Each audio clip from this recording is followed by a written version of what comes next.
오늘 말씀을 통해서 하나님의 치료에 대해서 오해하고 있는 9가지를 여러분과 나누려고 합니다. 첫 번째 오해는요, 하나님의 치료를 부정하지 말라 하는 겁니다. 성경은 누누이 치료하시는 하나님을 말하고 있고 다양한 치료의 사건이 있음을 보게 됩니다. 그것을 통해서 하나님이 인정되어지기를 원했고 능력과 영광을 또 받기를 원하셨습니다. 성경은 오늘날도 우리에게 주는 메시지는 병든 자가 있느냐?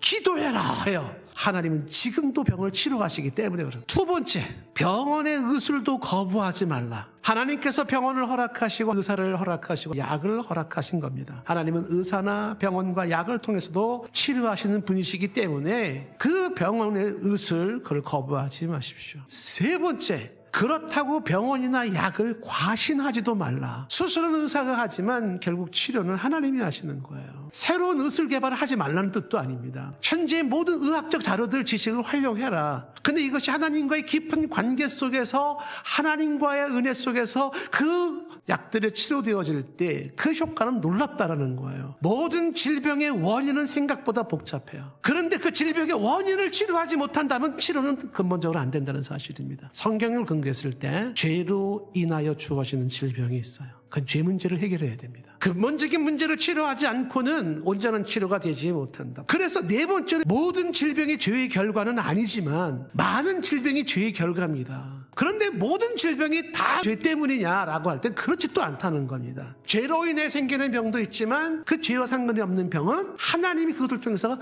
하시고자 하는 일이 있어요. 그 질병이 오히려 더 많은 사람을 감동시키고 더 많은 영향력 있는 삶을 살 수 있는 기회가 될 수도 있습니다.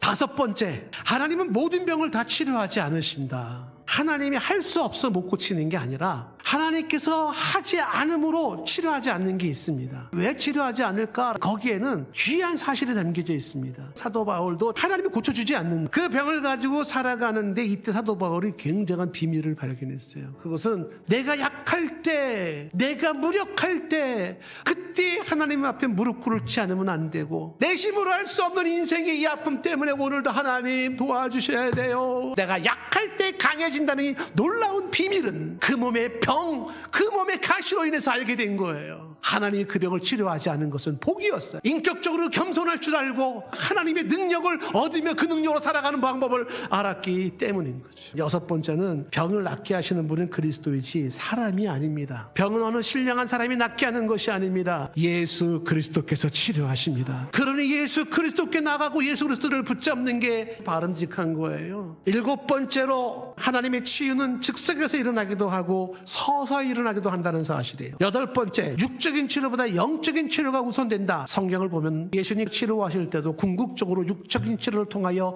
그의 영혼이 치료되기를 원하고 구원받기를 원하고 있다는 사실입니다. 하나 더 말씀드리고 싶은 것은 신앙이 좋아도 병이 들 수 있고 삶이 선하고 아름다워도 병들고 죽을 수 있다는 것을 성경은 말합니다. 비록 수많은 상황과 이유가 어떤 것이 있다 할지라도 분명히 치료는 하나님이 하십니다.